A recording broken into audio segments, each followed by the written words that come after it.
I am Rebecca Edgy, and I'm Trampus Edgy. we've been married April 10th. Will be 26 years.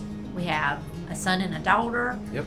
We have 3 grandchildren. We have Palmer, Presley, and our newest addition, Little Bo. We attend King Memorial Baptist Church in Atkinson, Georgia. Been there for all of my adult life since I was about 14. Just love serving the Lord there. I'm the youth youth leader there. But just enjoy serving the Lord there together. What inspired us to compete is we love to play games, make up our own games. It's a good way to I wouldn't say advertise, but get the word of Quarter 3 out. Absolutely, yeah. We've always been fans of The Amazing Race, Oh, yeah. the actual Amazing Race, and we've even talked about how much fun it'd be do with either me or her or me and my daughter. But who can take 6 months off from work? Yeah, it's not a practical thing to do for most people. So when Clay approached me about doing it, I hadn't heard of it, but I was all for it, ready to go. We love a new adventure, and anything that gets us outside, and just an added bonus for a great cause. Yep. What gives us an edge in this race? I think our biggest asset is our balance. Yes, definitely. That we balance each other out. The things that I'm good at, maybe the athletic side of things, maybe more that I can accomplish. She maybe not be able to do, but then some of the things that she can find, she's always looking for an easier way to do things. Yes. Not that she's lazy, but just a better way to do things. And like I said, if I'm listen to her a lot more, I may save a lot of bruises on myself, Yes. trying to do things the more difficult way. It seems very cliche, I'm sure, but we complete each other in that way. We're just very balanced. It's 26 years of balance. Yeah. How have we seen generational faith pass the baton in our family? Generational faith. About 3 weeks ago, our 2 granddaughters were baptized in the church. Our family, all of our family, is active in our church.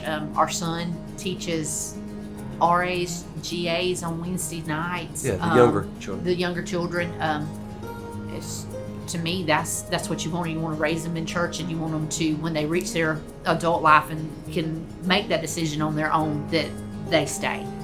Yeah, the first memory I have, the oldest going back memory I have is my mother's parents going to church, and my grandmother, which we call Nanner, is still active in church. She's 90 years old.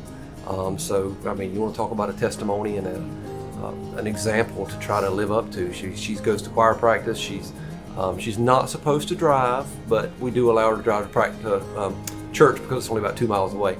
But and my grandfather was very active in church. He was a song leader, deacon, and even to see it come to my dad, he was not really grown up in church, but through the testimony of those two, he's actually now the deacon in our church, a deacon in our church, and they're very active in our church as well. And so all of us, I think she mentioned, all of us go to the same church basically, in King Memorial. I'm not sure any of our shared interests would help us in this race. They may, but shared interests are fishing. Yes, we love to fish. Both love to fish, do a lot of saltwater fishing, and going to the beach. But I lay, and he is doing stuff. Yeah, always can't be still. Different beach experience for us for sure. But we go together. We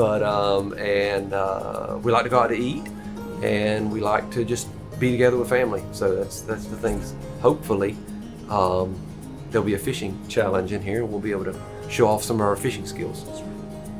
There's never really, a lot of times there's not a magic word or phrase that you can say, and a lot of times we try to look for that to encourage somebody or pick them up, or throw them a Bible verse or something like that. But I think we found that the most important thing is just being present, being there, know that person's available for you. I always like to tell the story of Job in the Old Testament, and I mean he lost everything in his life except for his wife and a few friends, and and they came and sat with him for 7 days and didn't say a word. They were just present with him. And then, once they started talking, everything pretty much went downhill. So a lot of times it's not what you say, it's just that you're there and you're available for that person. And that's what we try to be, is just available for each other. To have Christ as a guide, I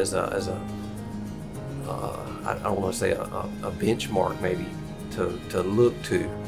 It never can accomplish it, but we're always striving to reach that goal. To be more Christ-like. To be more Christ-like, yes, every day. I try to read 1 Peter 4:11 every day because it just speaks of letting my words be God's words, letting my actions be God's actions, and that's what I try to do every day. I know there's a song, Brandon Heath, that says it says touchdown on the cold black top. Everybody's going somewhere, and it's speaking of people on a plane that's going somewhere, but it's actually, if you look deeper into it, it's speaking of everybody's going somewhere. Right. They're either going to heaven or they're going to hell. And I pray that prayer oftentimes, just give me your eyes, God. Let me see people how you see them, and not how they're maybe not dressed the way I think they should be dressed, or they're not, they have too many tattoos, they have too many piercings, they have too many whatevers. Just let me see their soul like you see them. And I think I don't know if that answers the question, but that's what came to my mind when you asked that question. Yeah, you definitely can't judge a book by its cover. Yeah. Almost 11 years ago, I was diagnosed with stage 2 breast cancer, which shocked us because, I was a lot younger than I am now. And it's not very common. And we felt at peace. It shocked us to start with, but after praying in our prayer warriors in our church, God gave me the peace that I needed, and I knew everything was going to be okay. And 11 years later, here I am. Absolutely. And the peace is just, as they say, and as the Bible says, beyond understanding. You can't explain it. You don't know where it comes from. Well, you do know where it comes from, but you can't understand how you can be such at peace in such what seems like a turbulent situation. I've told the story many times. I was asleep on a bench out in the parking lot at Mayo Clinic when she was in there having surgery, and it's just, so to some people look at it like, well, he don't care, but no, I cared a lot. But I was just at peace. I knew she was in his hands, and it's kind of like old Shadrach, Meshach, and Abednego said, you'll deliver me for this, but either way, we'll be delivered from your hand. We're going to be delivered from it one way or the other. You're going to heal me or take me home. I'm ready. What are we most excited about experiencing? It's just an adventure. We're all for trying something new, doing things we haven't done before. Like he said earlier, I think we complement each other pretty well. I'm just excited. I know you'd seen when you said something. Just a little clip. I seen something about roller skating, and I was like, "Yep, that's me. I can do that." I know he can't, so I can carry the team on that. Definitely. Yeah, it looked fun. And I saw a tiny little clip of somebody climbing a wall, so that's you. That's definitely me. And then there was another clip of somebody catching chickens. So I don't know about that one. I'm all about catching chickens. I can handle that too. So it just looks very exciting. We're excited to see where this adventure takes us. Unique strength that we both bring. I'm more of a kind of like I don't know how to say it, like pop culture, music, TV kinda, and he's more book smart, I think, and then the more, like you said, more athletic. Not that I'm not athletic, but I did play softball, so it's in the 40s.